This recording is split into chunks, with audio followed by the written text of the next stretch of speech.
Hello everyone स्वागत करछि YouTube channel Odisha study hub रे।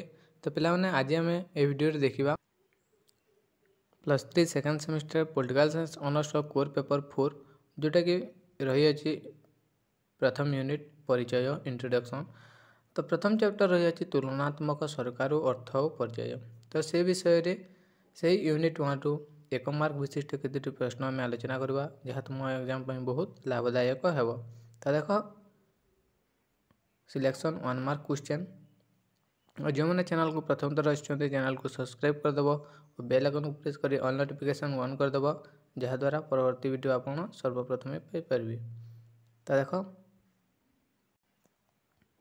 तो देखो पिलाने मल्टीपल चॉइस क्वेश्चन है MCQ बुझेगा। तो देखो प्रथम प्रश्न रही किए प्राय 158 देशर संविधान को तुलना करते एवं राजनीति परिमाण अनेक प्रश्नर उत्तर देवाई ज्ञान व्यवहार करते।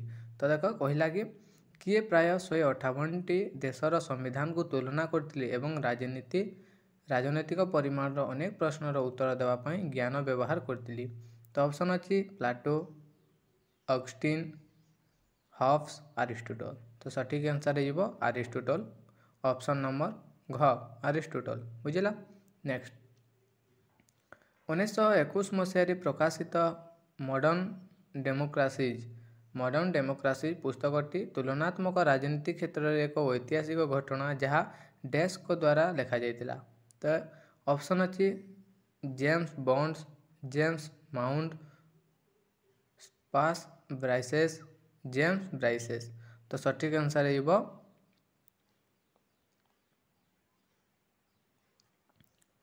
ऑप्शन नंबर घ जेम्स ब्राइसेस बुझेगा। ऑप्शन नंबर घ राइट आंसर जेम्स ब्राइसेस। तो नेक्स्ट रही देख 1950 मसीह प्रकाशित एम डुभर्जर पुस्तक डैश मुख्यतः अनुष्ठान गुड़िकर तुलनात्मक अध्ययन, क्षमता बंटन और सरकार को विभिन्न स्तर मध्य संपर्क सहित जड़ित थिला।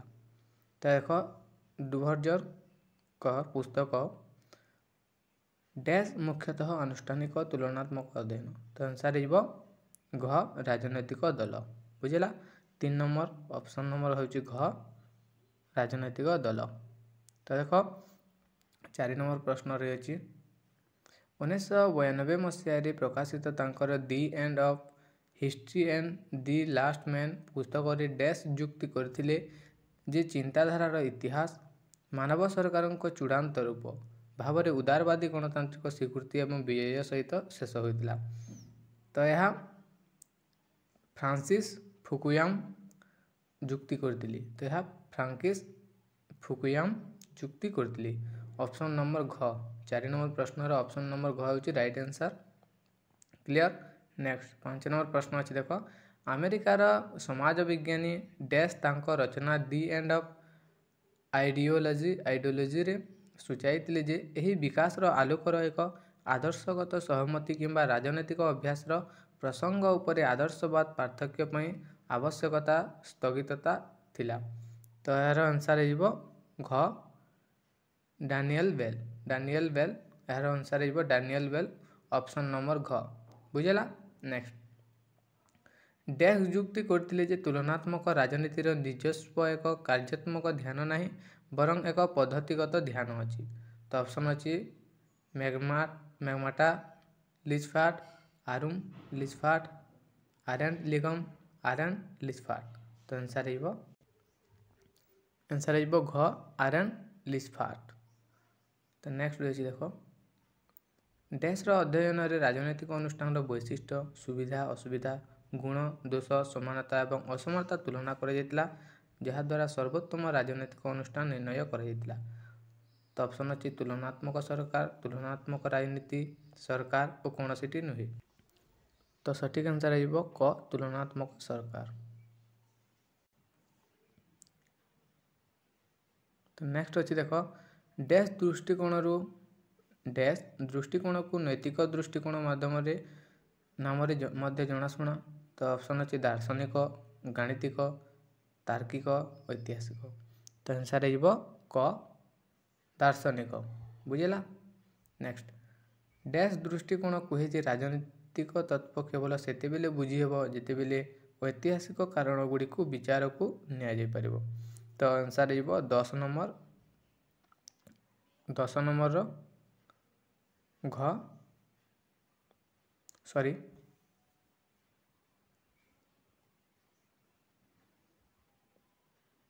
10 नंबर आंसर हो घ आनुष्ठानिक संस्थावाद बुझला। नेक्स्ट रही देख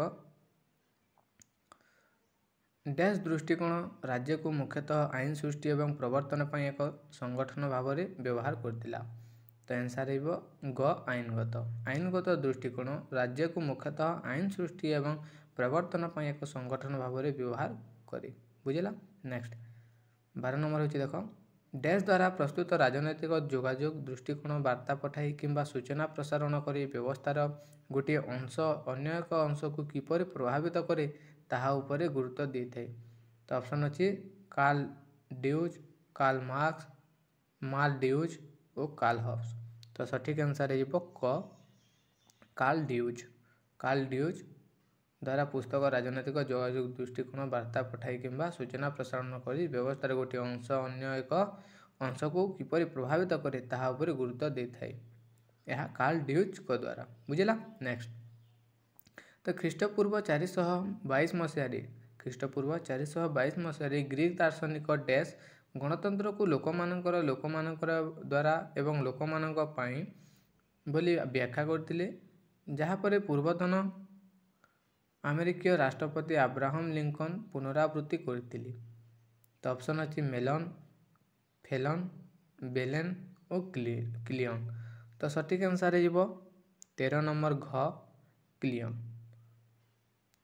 तो नेक्स्ट अच्छी देख गेटिसबर्ग अभिभाषण रे अमेरिकीय राष्ट्रपति डैश गणतंत्र लोकमानक द्वारा एवं लोकमानक पई बोली घोषणा करथिले तो आंसर हो घ अब्राहम लिंकन तो पूर्वतन राष्ट्रपति अमेरिकार पूर्वतन राष्ट्रपति अब्राहम लिंकन गणतंत्र को लोकमानक द्वारा एवं लोकमानक पई बोली घोषणा करथिले। नेक्स्ट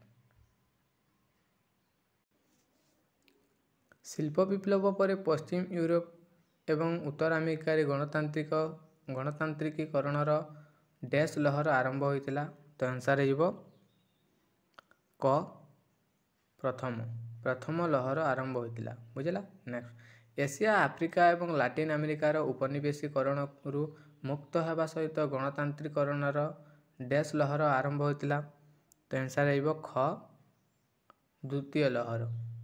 नेक्स्ट अच्छी देख 17 नंबर डैश शब्दटी ग्रीक मूल डेमोस रु आसी अछि जार अर्थ होछि लोक क्रासी एवं किंबा क्राटोस शासन किंबा सरकार पई बुझाए तो आंसर हो 17 नंबर घ गणतंत्र शब्दटी ग्रीक मूल शब्द डेमोस रु आसी अछि जार अर्थ होछि लोक क्रासी किंबा क्राटोस शासन किंबा सरकार पई बुझाई थे बुझला गणतंत्र को। नेक्स्ट इंग्लैंड रे गणतंत्र प्रथम माइल खुन डैश रु आरंभ हुए जहाँ 15 जून 1215 रे लंडन राजा जॉन एवं साधारण लोकों मध्य स्वाक्षरित प्रथम आनुष्ठानिक चार्टर चुक्तिनामा थिला तो 18 नंबर आंसर हो क माग्ना कार्टा। नेक्स्ट 19 नंबर अच्छी देख डैश रे भारत एक गणतांत्रिक गणराज्य होइगला डैश रे भारत एक गणतांत्रिक गणराज्य होइगला एवं 1952 रे सार्वजनीन मतदान सहित विश्वर सर्वबृहत उदारवादी गणतंत्र होइतिला तो ऑप्शन अच्छी 1947 1948 1949 और 1950 तो सठिक आंसर हो घ 1950। नेक्स्ट डैश मध्य प्राच्य रे एकमात्र गणतंत्र देश तो आंसर हो घ इस्राएल।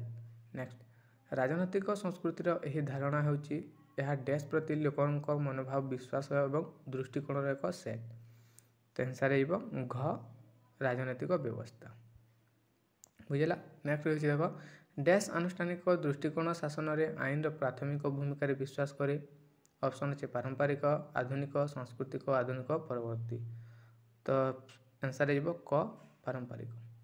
तो यहाँ थिला +3 second semester political science honour core paper 4 unit 1 रु MCQ क्वेश्चन। आशा करुँच भिडियोटी भल लगे भिडियोटी भल लगे तुम सांगसाथी मानक सेयार करदेव जहाँद्वारा से उपकृत हो पारे। धन्यवाद।